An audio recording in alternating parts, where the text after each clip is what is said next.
మనుగడ కోటి అలలుగ పొంగు వరదల వేగాన పడిలేచు అలలకు తీపి కలలకు లేని అలసట నీకేలా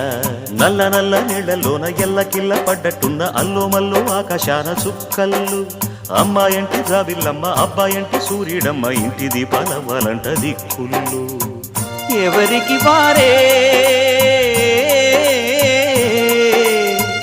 యమునకు నీరే రేవు నీరు నావదంట నావతోడు రేవుదంట పంచుకుంటే గోరువంక వాలగానే గోపురానికి స్వరాల గణగణ గంటలే మోగనేలా గోపబాలుడొచ్చినాక గోకులానికి పెదాల కిలకిలా పువ్వులే